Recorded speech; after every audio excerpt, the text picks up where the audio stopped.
এই কথাটা কেউ তোমাকে কখনো বলেনি, কিন্তু আজ না শুনলে পরে আফসোস করবে। এই গল্পটা যদি আপনার মনে ছুঁয়ে যায়, এখনই সাবস্ক্রাইব করুন, কারণ সামনে আরও শক্ত গল্প আসছে, যেটা আপনার আমার সবার জীবন নিয়ে লেখা। পাশে আছি, পাশে থাকুন। আমার চ্যানেলটি নিয়মিত ফলো করুন। চলুন গল্পটি শুরু করি। পৃথিবীতে দু ধরনের মানুষ আছে। এক দল সারা জীবন টাকার পেছনে দৌড়ায়, আর অন্য দল এমন কিছু তৈরি করে যেখানে টাকা তাদের পেছনে দৌড়ায়। আজ আমি আপনাদের কোনো কাল্পনিক রূপকথা নয়, বরং আমাদের সমাজের বাস্তবতা আর ব্যবসার গভীর দর্শনের এক গল্প শোনাবো। গল্পটা শুরু হয় একজন বেকার যুবককে দিয়ে।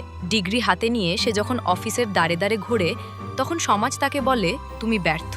সে ভাবে একটি জব বা চাকরি হয়তো তার জীবনের শেষ গন্তব্য। কিন্তু মনে রাখবেন, চাকরি আপনার পেট চালাবে, কিন্তু ব্যবসা আপনাকে আপনার স্বপ্ন চেনাবে। চাকরি করা খারাপ কিছু নয়, কিন্তু অন্যের স্বপ্ন পূরণ করতে গিয়ে নিজের স্বপ্নকে কবর দেওয়া সবচেয়ে বড় ট্র্যাজেডি। আপনি কি জানেন, গরিব আর মধ্যবিত্ত মানুষ সারা জীবন শুধু লায়াবিলিটি বা খরচ কেনে, আর ধনীরা কেনে অ্যাসেট বা সম্পদ। রাস্তায় যখন একটি দামি গাড়ি চলে যায়, তখন বেকার যুবকটি দীর্ঘশ্বাস ফেলে। সে ভাবে, ইস, আমার যদি এমন একটি গাড়ি থাকতো। এখানেই হলো মূল পার্থক্য। একজন সাধারণ মানুষ টাকা হাতে পেলে আগে একটি দামি আইফোন বা বাইক কেনার চিন্তা করে, আর একজন ব্যবসায়ী চিন্তা করে, এই টাকা দিয়ে আমি এমন কি তৈরি করতে পারি যা আমাকে প্রতি মাসে আরও টাকা এনে দেবে। ব্যবসা মানেই কোটি টাকা নিয়ে শুরু করা নয়। ব্যবসা হলো একটি সমস্যা সমাধান করার নাম। আপনি যদি মানুষের জীবনের কোনো একটি ছোট সমস্যার সমাধান করতে পারেন, তবে মানুষ আপনাকে টাকা দিতে বাধ্য। মনে রাখবেন, আপনার আইডিয়া যত বড় হবে, আপনার ব্যাংক ব্যালেন্সও তত বড় হবে। অনেকেই বলে, ভাই, ব্যবসা করতে ভয় লাগে যদি লস হয়। আমি তাদের বলি, আপনি যদি ঝুঁকি না নেন, তবে আপনি সারা জীবন তাদের হয়ে কাজ করবেন যারা ঝুঁকি নিতে জানে। ব্যর্থতা মানেই শেষ নয়।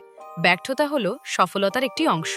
একটি শিশু যখন হাঁটতে শেখে, সে 1000 বার পড়ে যায়, কিন্তু সে কি হাঁটা ছেড়ে দেয়? দেয় না। তাহলে আপনি কেন একটি ব্যবসায় লস করে হাল ছেড়ে দেবেন? ধনী হওয়া কোনো ভাগ্যের খেলা নয়, এটি একটি দীর্ঘমেয়াদী অভ্যাস। আপনি যদি প্রতিদিন আপনার আয়ের 10% সরিয়ে রেখে তার সঠিক জায়গায় বিনিয়োগ করেন, তবে আজ থেকে 10 বছর পর আপনার অবস্থা সবার চেয়ে আলাদা হবে। ধনীরা কখনো টাকার জন্য কাজ করে না, তারা কাজ করে শেখার জন্য। তারা সিস্টেম তৈরি করে। যখন আপনি ঘুমান, তখনও যদি আপনার পকেটে টাকা আসার কোনো রাস্তা না থাকে, তবে মনে রাখবেন, আপনাকে মৃত্যুর আগ পর্যন্ত হাড়ভাঙা খাটুনি খাটতে হবে। গল্পের শেষ পর্যায়ে একটি কথা মাথায় রাখুন, সময় আপনার সবচেয়ে বড় সম্পদ। বেকার থাকা মানে এই নয় যে আপনি অপদার্থ। বেকার সময়টাকে কাজে লাগান নিজেকে গড়ার জন্য। বই পড়ুন, স্কিল শিখুন, বাজার বুঝুন। আজ আপনার পকেটে টাকা নেই বলে যারা আপনাকে অবহেলা করছে, কাল আপনার সফলতার গল্প তারাই সবচেয়ে বেশি প্রচার করবে। গরিব হয়ে জন্মানো আপনার দোষ নয়, কিন্তু গরিব হয়ে মরে যাওয়াটা আপনার ব্যর্থতা। তাই আজই সিদ্ধান্ত নিন, ইঁদুর দৌড়ে সামিল হবেন নাকি নিজের একটি সাম্রাজ্য গড়বেন। জগৎ তাদেরই মনে রাখে যারা স্রোতের বিপরীতে হাঁটতে জানে। নিজেকে বিশ্বাস করুন, কাজ শুরু করুন। সফলতা আপনার দরজায় কড়া নাড়বেই। শুভকামনা রইল আপনার এই নতুন যাত্রার জন্য। এতক্ষণে আমরা জানলাম ধনী আর গরিবের মানসিকতার পার্থক্য, কিন্তু শুধু চিন্তা করলেই কি পকেটে টাকা আসে? না। আজকের গল্পটা সেই কঠিন পথের, যেখানে হাজারো স্বপ্ন ভেঙে চুরমার হয়ে যায়, আর সেখান থেকেই জন্ম নেয় এক একজন সত্যিকারের বিজয়ী। যখন আপনি স্থির করবেন যে আপনি ব্যবসা করবেন, তখন আপনার চারপাশে কাছের মানুষগুলোই প্রথম বাধা হয়ে দাঁড়াবে। তারা বলবে, চাকরি করো না কেন? ব্যবসা কি সবার জন্য? টাকাগুলো নষ্ট করো না। মনে রাখবেন, এই পৃথিবীটা অদ্ভুত। আপনি যখন শুরু করবেন, লোকে হাসবে। আপনি যখন সফল হবেন, লোকে হিংসে করবে। আর যখন আপনি শীর্ষে থাকবেন, এই লোকেরাই বলবে, আমি জানতাম তুমি পারবে। একটি নতুন ব্যবসাকে বলা হয় ডেথ ভ্যালি বা মৃত্যু উপত্যকা। প্রথম কয়েকটা বছর আপনার কোনো লাভ হবে না, পকেট থেকে টাকা যাবে, ঘুম হারাম হবে, এমনকি মাসের শেষে নিজের কর্মীদের বেতন দিয়ে আপনার হাতে হয়তো 1 টাকাও থাকবে না। সাধারণ মানুষ এখান থেকেই ফিরে যায়। তারা মনে করে এটি লস, কিন্তু একজন প্রকৃত উদ্যোক্তা জানে সে লস করছে না, সে একটি ভিত্তি তৈরি করছে। একটি গাছ যখন বড় হয়, সে আগে কয়েক বছর মাটির নিচে শেকড় ছড়ায়।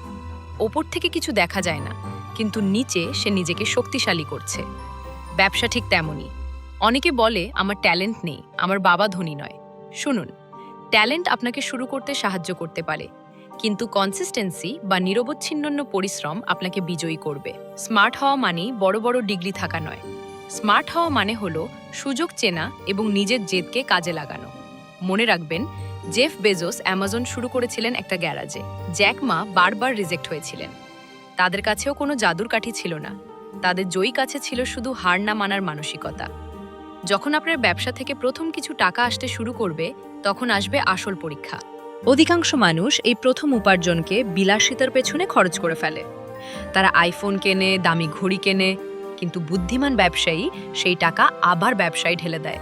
সে জানে আজকের বিলাসিতা হলো আগামীকালের দারিদ্র্যের বীজ। আপনার ব্যবসাকে একটি ছোট বাচ্চার মতো লালন পালন করুন, তাকে বড় হতে দিন।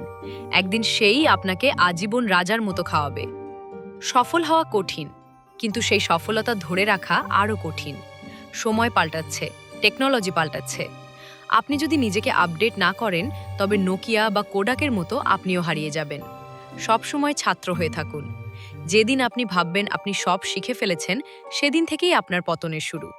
মনে রাখবেন, আপনার বর্তমান অবস্থা আপনার শেষ পরিচয় নয়।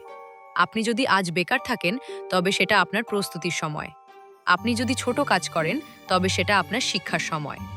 পৃথিবী কেবল ফলাফল দেখে, কিন্তু ঈশ্বর দেখেন আপনার প্রচেষ্টা। হাল ছাড়বেন না, লড়াইটা নিজের সাথে। ভিড়ের অংশ হবেন না, বরং এমন কিছু তৈরি করুন যেন ভিড় আপনার জন্য অপেক্ষা করে। নিজের ওপর বিশ্বাস রাখুন। আজ যা অসম্ভব মনে হচ্ছে, কাল তা আপনার রুটিন হবে। বিজয়ী হওয়ার এই লড়াইয়ে আমি আপনার সাথে আছি। বন্ধুরা, সাগরের যেমন কোনো শেষ নেই, তেমনি মানুষের জীবনের গল্পের আর সংগ্রামেরও কোনো শেষ নেই। মনে রাখবেন, আজ আপনি যে অবস্থায় আছেন, সেটাই আপনার শেষ ঠিকানা নয়। যে স্বপ্ন আপনাকে রাতে ঘুমাতে দেয় না, সেই স্বপ্নই একদিন আপনাকে ঘুমের মধ্যেও টাকা এনে দেবে। শুরুটা কঠিন হবে, কিন্তু শেষটা হবে ইতিহাস। গল্প সমুদ্র চ্যানেলের উদ্দেশ্য হলো সেই অগণিত সংগ্রামের ভিড়ে আপনাকে একটু আশার আলো দেখানো এবং সঠিক পথের দিশা দেওয়া। যদি আজকের এই ব্যবসার গল্পটি আপনার হৃদয়ে বিন্দুমাত্র নাড়া দিয়ে থাকে, তবে আমাদের এই বিশাল সমুদ্রের একজন নাবিক হয়ে যান। সাবস্ক্রাইব করে সাথে থাকুন, কারণ আমাদের প্রতিটি গল্পই আপনার জীবনের মোড় ঘুরিয়ে দেওয়ার ক্ষমতা রাখে। মনে রাখবেন, সমুদ্র শান্ত হলে দক্ষ নাবিক হওয়া যায় না, লড়াই করেই আমাদের জিততে হবে।